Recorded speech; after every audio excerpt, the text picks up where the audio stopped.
Howdy all Movax Lives. I think it's time to play a little Some Days to Die. Oh, I'm back out for a wheel or a bottle of acid. One of those two things. I'm just not having the luck. I guess we'll go out this way. Looks like I haven't been all the way out this way. See what we can find. Our last little bit of daylight here. Yeah, I used to be able to just hit these things and get wheels. They were less plentiful, I think. But definitely not helping out this time. Bottomless barrel buffet. Nope. I don't think. This passing gas over here, though. This passing gas. Is this the place I've been to? Oh, it's definitely a place I've been to.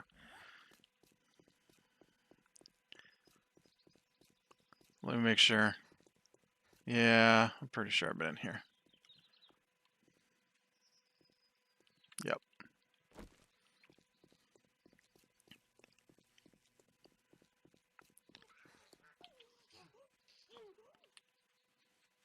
Hey man, you're not a wheel or a bottle of acid.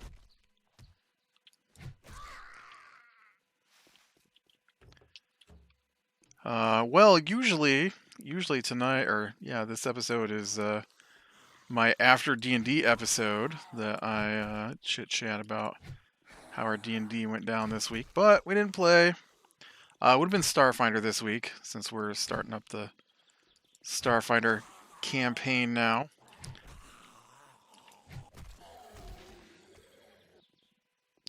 I'm actually in the process of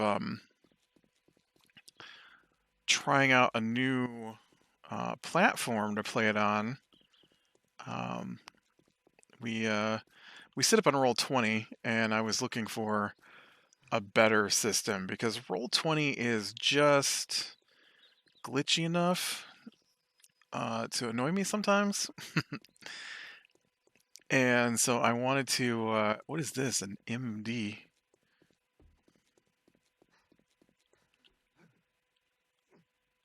Oh, it's like a restaurant, must be.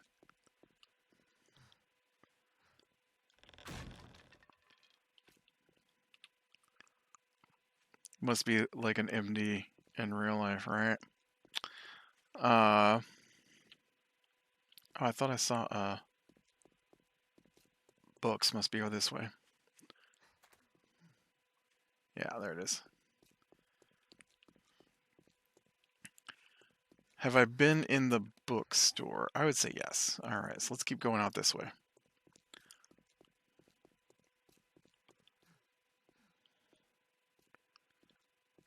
Actually, did I leave a bedroll out here?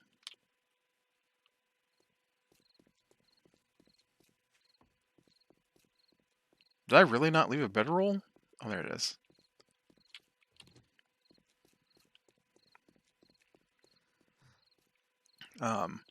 So I've been using the Roll20 for a long time now.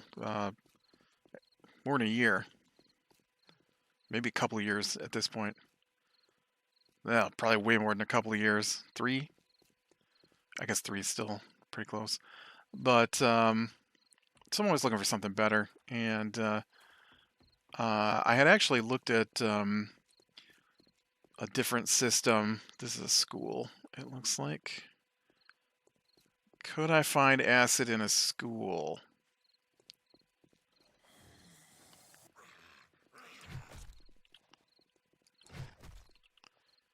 Maybe.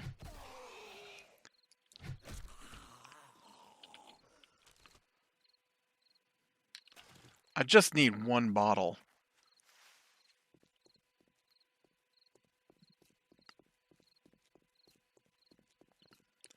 I definitely have not seen any, so that's a problem.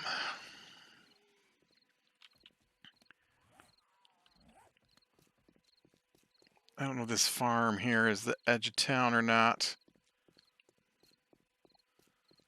There's a lot of farms in this town. And the water's all messed up here too. I definitely need to do something about their water.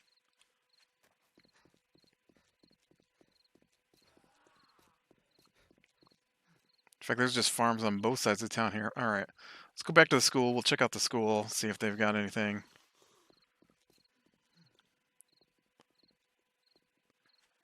I don't know where to go to get acid.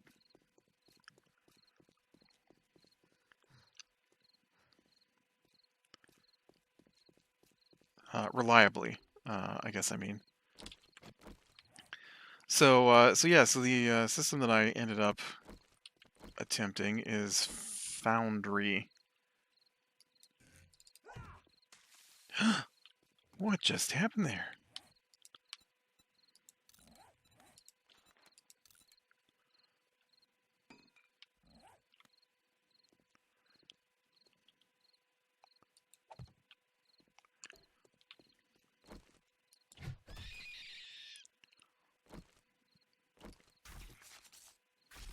A fancy new hunting knife.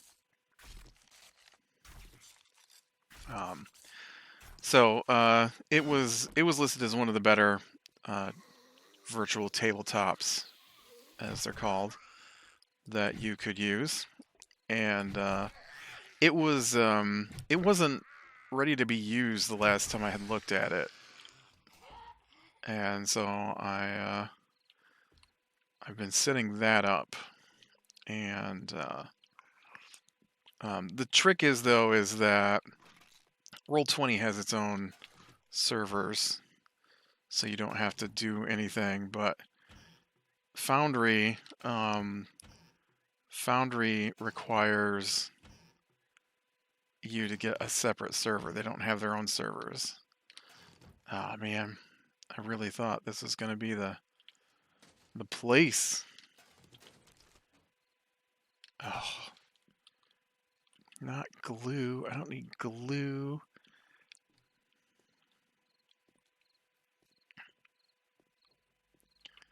What about this?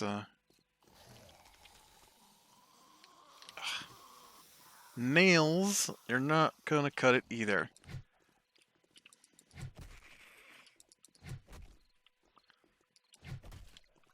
I am one bottle of acid or one tire away from a mini bike. That's why I've been searching for 2 episodes now for either a bottle of acid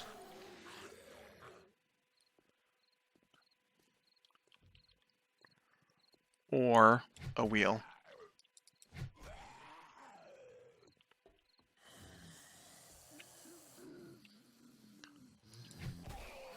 Got a bit of a hole in your ceiling there, buddy.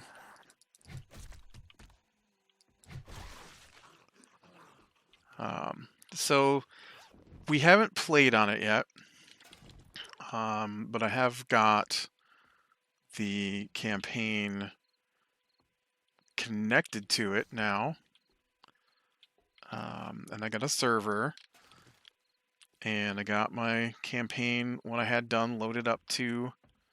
What's crazy is I already had all this done in Roll20, but Roll20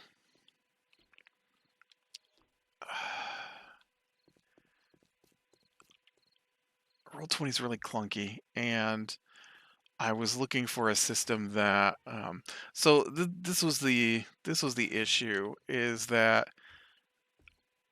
D&D, right? D&D is set up on Roll20, and so it's pretty easy to do D&D. And so you, if you buy your books through Roll20, then you can just click and drag information onto your character sheets. And so I was looking for something simple like that. And so I tried out Foundry, and it seemed to work better than Roll20 for that kind of thing. Roll20 is actually awful at the drag and drop for Starfinder, and I don't know why.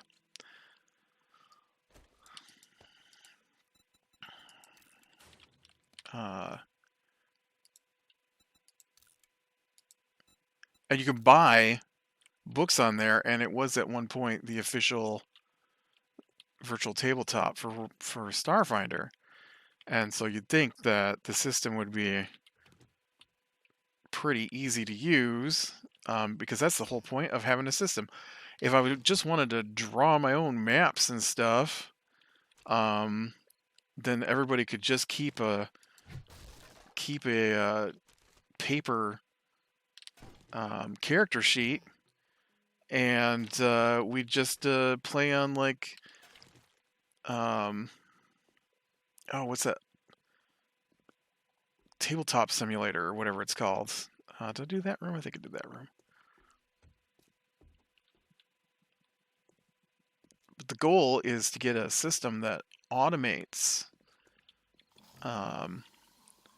some of the complexities of playing a game like that. And so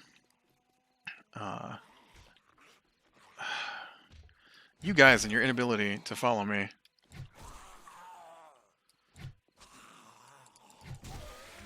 You never have a problem when I'm about dead.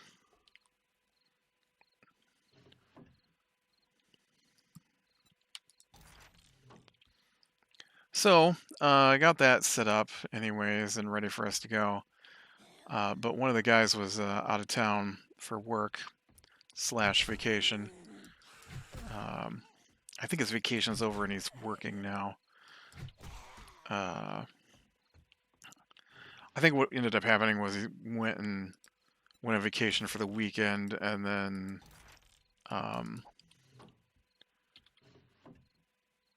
Monday he would have. My gun. Oh man, just got the schematics for the AK.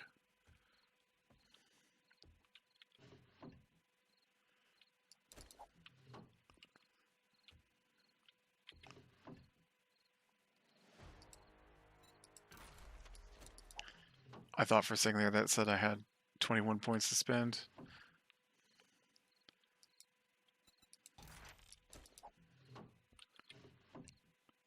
I'm liking the schematics. Alright, now this is the one where we gotta go up and through this ceiling now, right?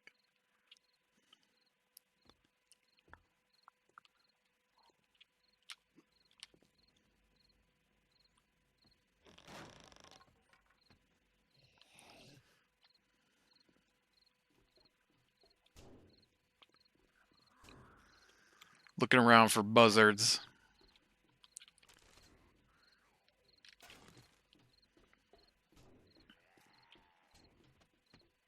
Oh.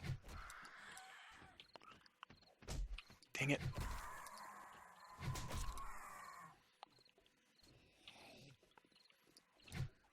Buzzards are the worst.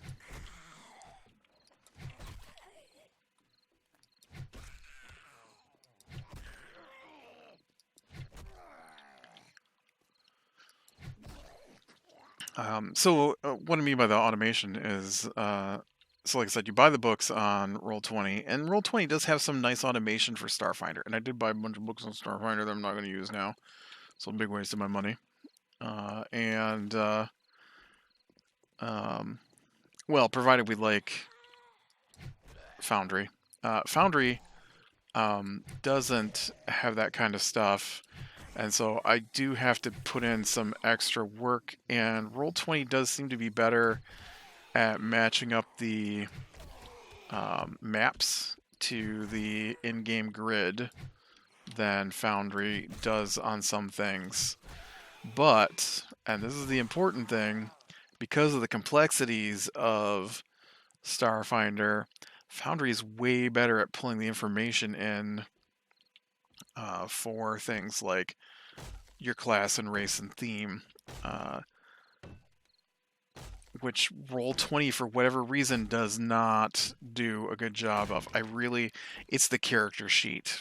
Hands down, it's the official Starfinder character sheet on Roll20 that made me look for a different system.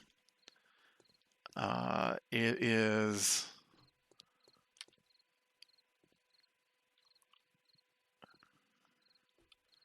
I think this is where we gotta drop down now.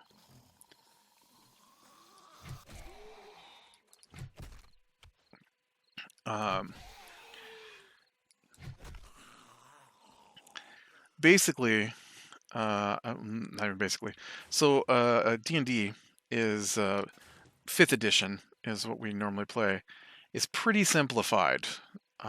You have your stats.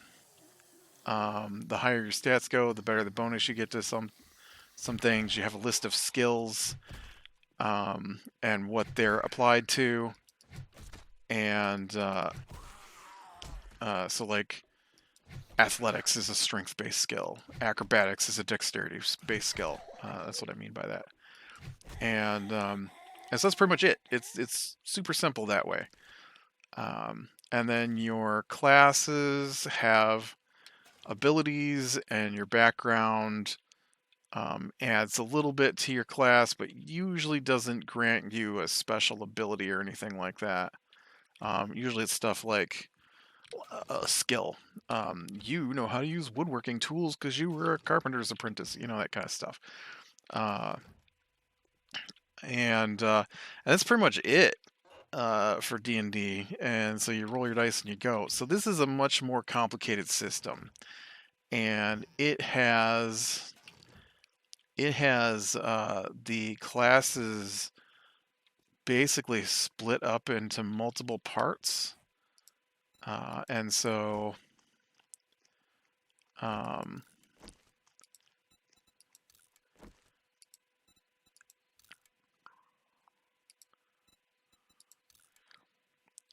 when you look at your character isn't just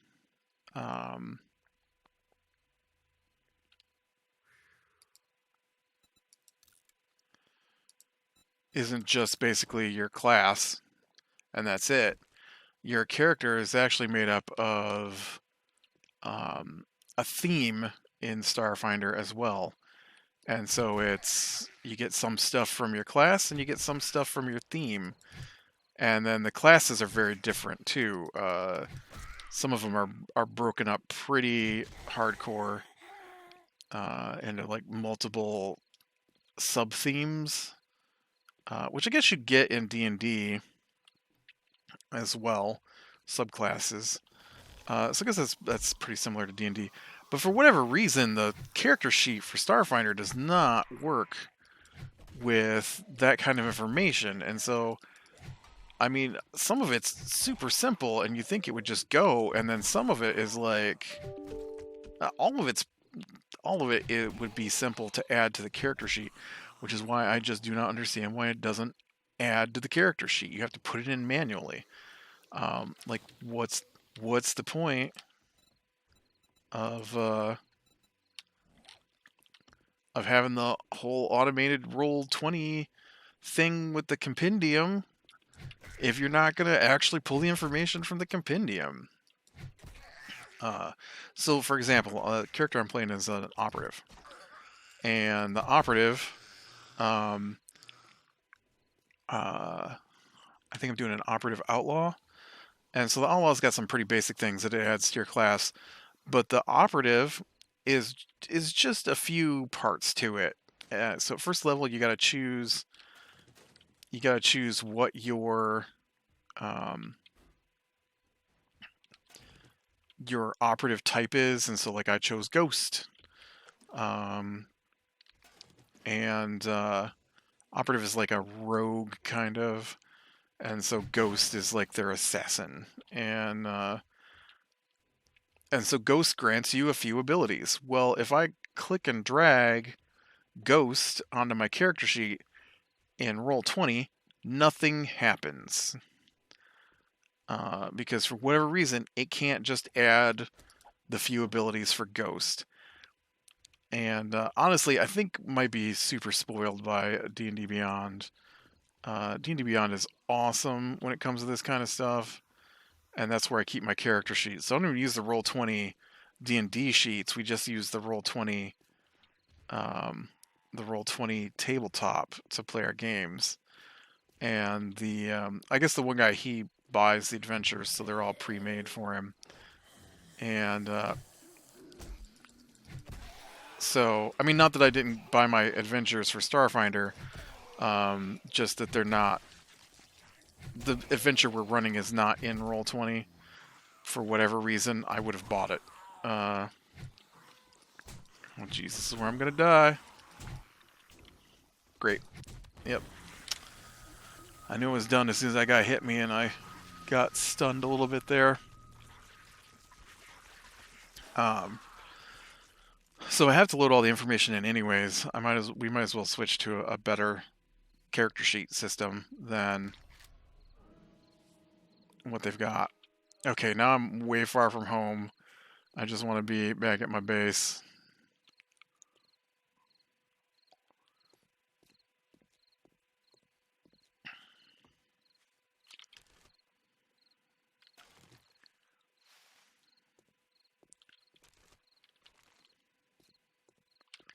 This is the way to go, right? Yeah.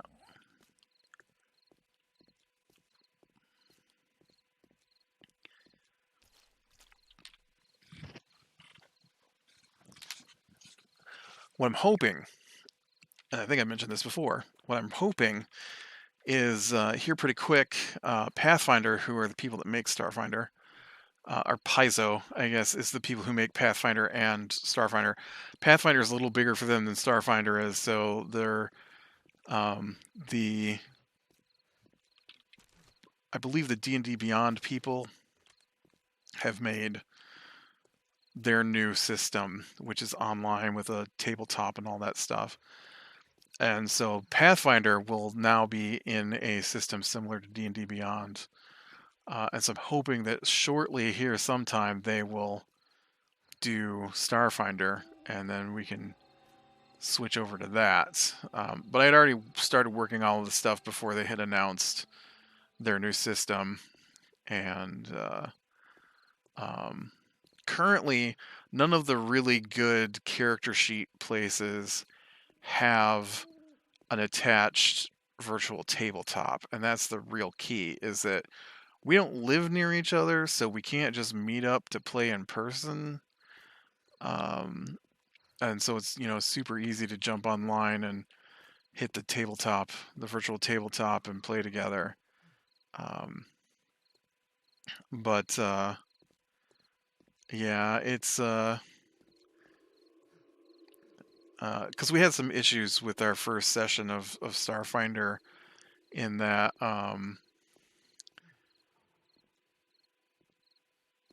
we're learning the rules, and so it would be a lot easier if the system itself would handle some of the rules.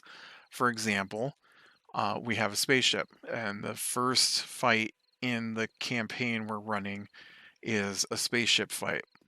So it's like D&D. You have your characters that you play, and so your characters are the crew members of this spaceship. The problem is there's a lot of rules involved in. Oh god, dang it! No, he doesn't want me. He just left. Dang it, he does want me. Bad doggy. Bad doggy. Oh, and then I missed. So I need to get back to my base so I can make the AK so this stuff stops happening to me.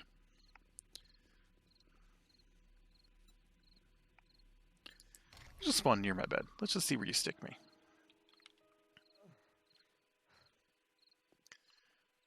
I don't think you stuck me closer to my base like I wanted. But yeah, so if Paizo releases an official Starfinder setup with a virtual tabletop, we'll definitely be switching over to that. I mean, I guess if it works the same way, I don't want anybody to have to pay for it. I'm fine with paying for the GM DM part. I don't want anyone to have to pay for an account to play Starfinder.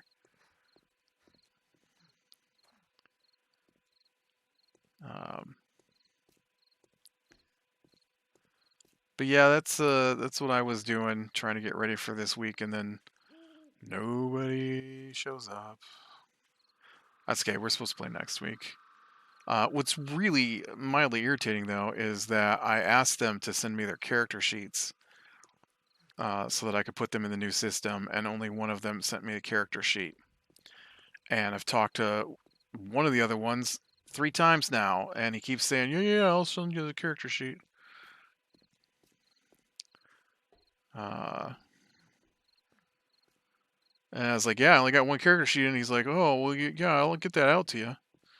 I'm like, "Dude, it's a copy. You go to the site where you put the character sheet in. You say, give me the PDF. You send me the PDF. Done." I put the PDF in the new system because I'm still trying to learn the new system, and so it would help if I could build other characters until I understand how the new system works. Um, I just don't have that much spare time, honestly, to delve into. Hey, buddy, you were definitely easier to do than the wolf.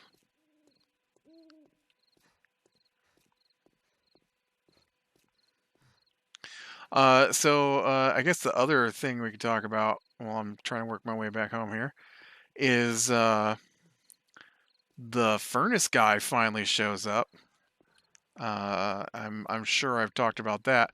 So I guess a brief synopsis: we were getting smells in the basement here, where my office is at, exhaust and maybe gas fumes, and so I called the furnace people. And I'm like, "Hey, this is what's happening." And so the guy comes out, and he kind of hems and haws and looks up and looks around and pulls out a gadget to test for fumes and stuff like that. And he goes, "Well, I'm not exactly sure what's wrong here, but with your fumes, because it's not doing it right now." I'm like, "No, you're right. It is not doing it right now while you're standing here, unfortunately."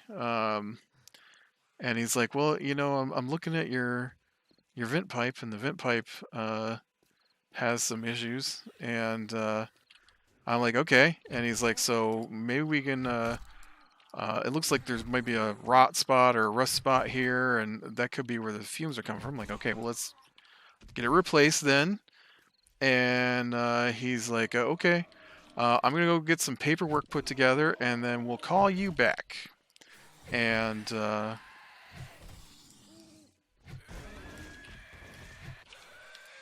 then he doesn't.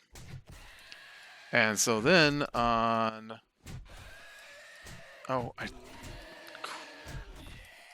I got one of them. Oh, dang it, you can't afford to miss. Oh, 1 hit point. I got 1 hit point left. How crazy was that?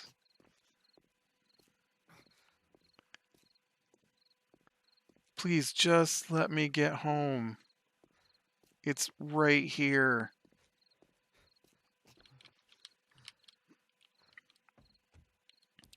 So, that was the week before Thanksgiving. All right, let's get this stuff unloaded. Let's start here with building stuff. And I'm not sure that's important to me. That doesn't go in there. And so, nope, that doesn't go in there either.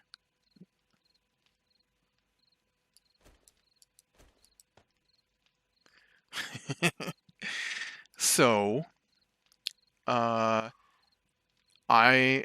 get up on Wednesday of the week before the week of Thanksgiving, I guess, and I call and I'm like, "Hey, look, I've got no heat, and you guys were out here on Monday, and he said he was going to call me back, and I haven't heard anything." He says, "Oh, well, let me look." And I'm like, "Okay."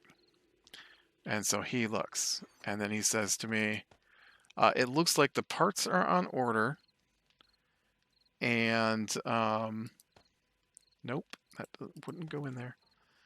the parts are on order, and so we will call you back. Or it looks like they'll be in at the beginning of next week. I'm like, all right. So then, beginning of next week, I don't hear anything from him. So now we're about a week and a half without heat or hot water because they're the same device. And I call again, and I'm like, hey, I'd like an update on what's going on with my furnace repairs. And so he wants to know who I am, so tell him who I am.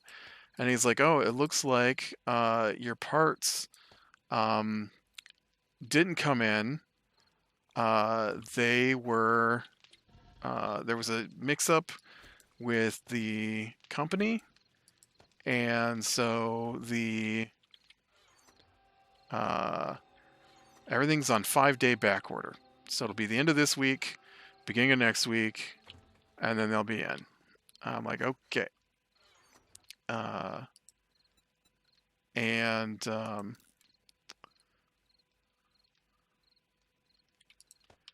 so that's the week after Thanksgiving. So now we're at like 2.5 weeks.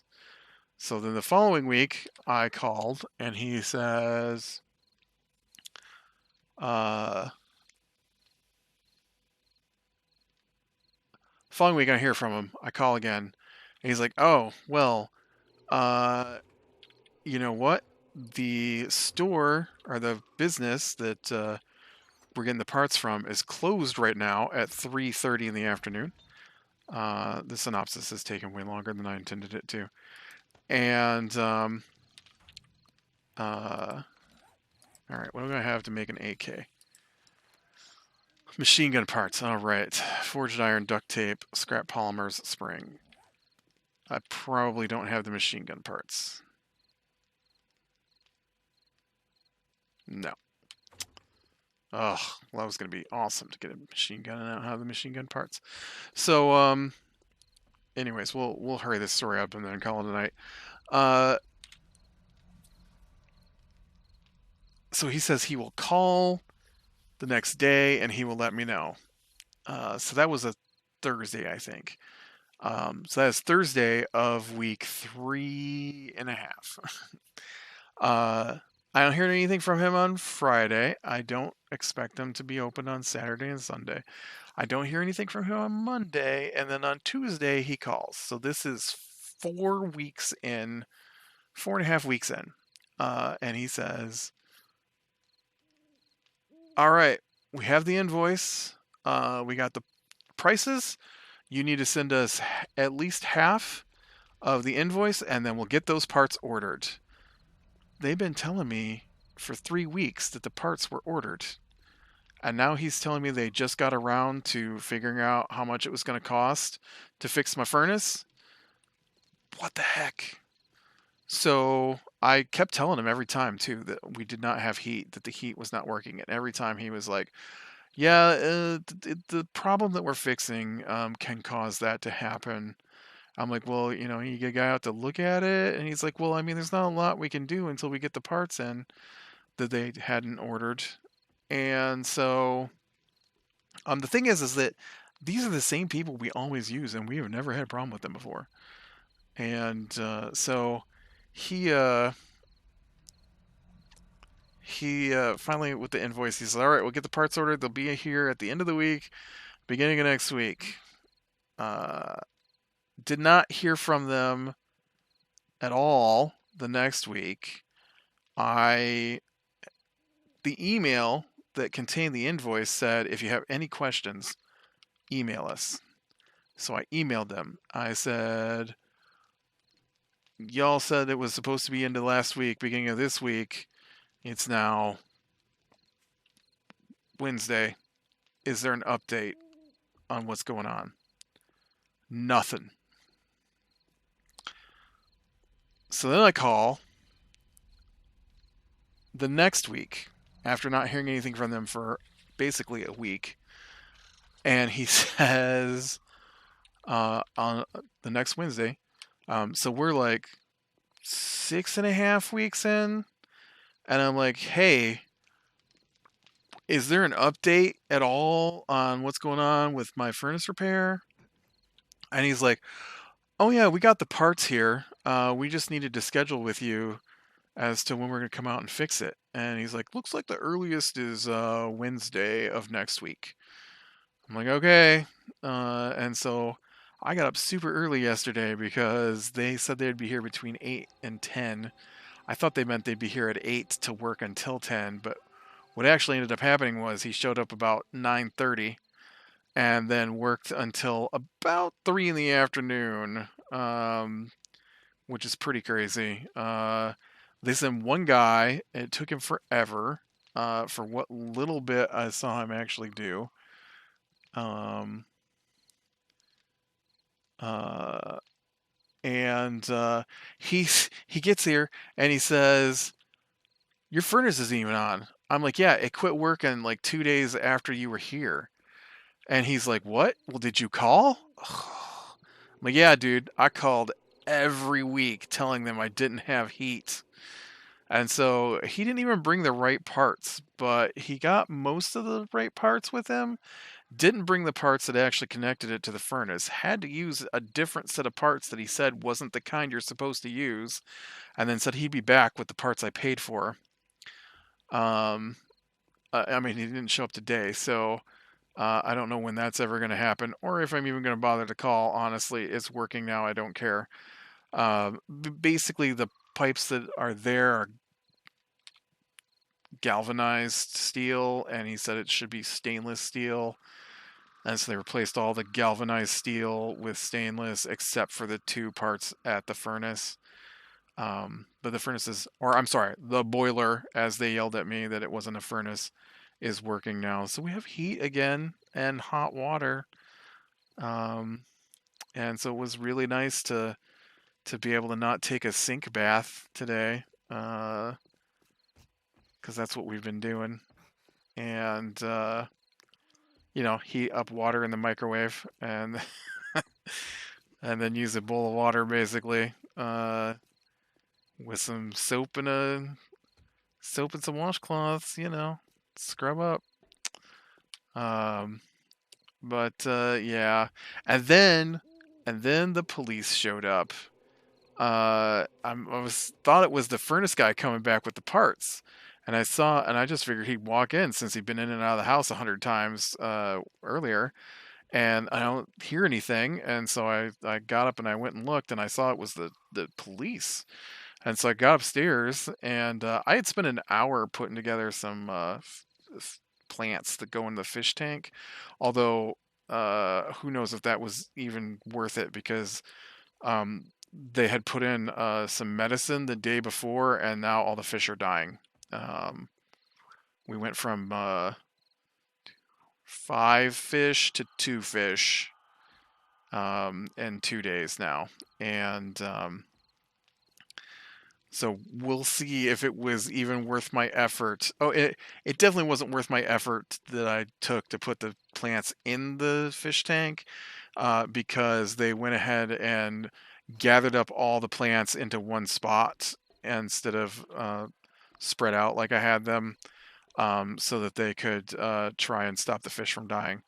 I'm not really sure why the plants had to be moved, but that's what happened. And then they didn't put them back; they just left them all wadded together.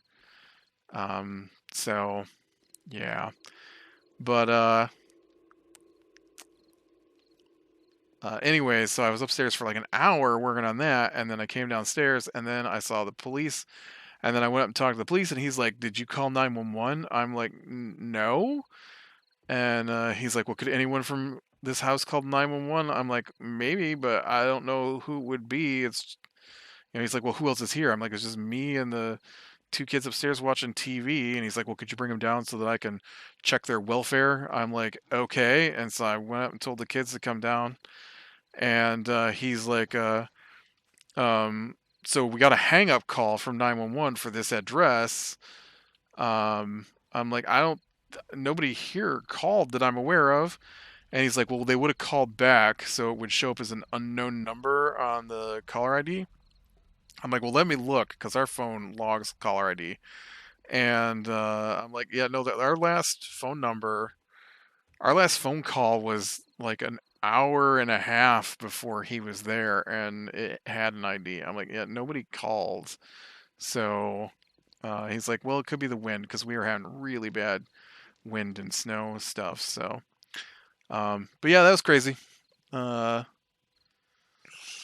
all right. Well, with that, be running small things, leading the light, and I will talk to you later.